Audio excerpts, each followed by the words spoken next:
Revelation chapter 14. Then I looked, and there before me was the Lamb, standing on Mount Zion, and with him 144,000, who had his name and his father's name written on their foreheads. And I heard a sound from heaven like the roar of rushing waters, and like a loud peal of thunder. The sound I heard was like that of harpists playing air harps. And they sang a new song before the throne and before the four living creatures and the elders. No one could learn the song except the 144,000 people, 144,000 people who had been redeemed from the earth. These are those who did not defile themselves with women, for they remain virgins. They follow the Lamb wherever he goes. They were purchased from among mankind and offered as firstfruits to God and the Lamb. No lie was found in their mouths. They are blameless. Then I saw another angel flying in mid-air, and he had the eternal gospel to proclaim to those who live on the earth, to every nation, tribe, language, and people. He said in a loud voice, "Fear God and give him glory, because the hour of his judgment has come. Worship him who made the heavens and the earth, the sea and the springs of water." A second angel followed and said, "Fallen, fallen is Babylon the Great, which made all the nations drink and maddening wine over adulteries."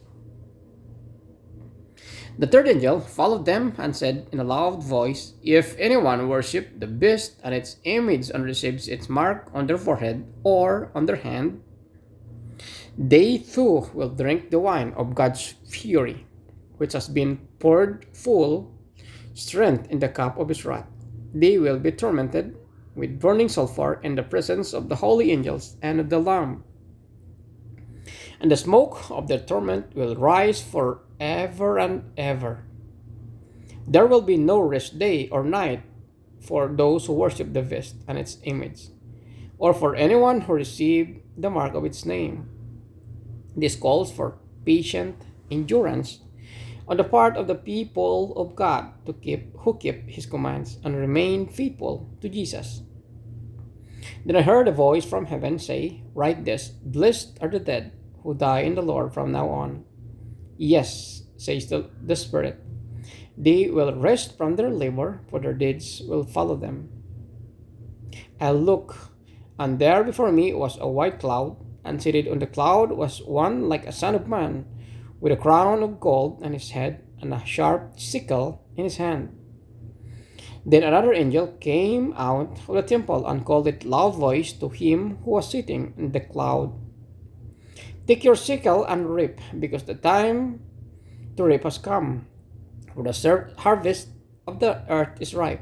So he who was seated on the cloud swung his sickle over the earth, and the earth was harvested. Another angel came out of the temple in heaven, and he too had a sharp sickle. Still another angel, who had charge of the fire, came from the altar and called in a loud voice to him who had the sharp sickle, "Take your sharp sickle and gather the clusters of grapes from the earth's vine, because it grapes and ripe." The angel swung his sickle on the earth, gathered its grapes, and threw them into the great winepress of God's wrath.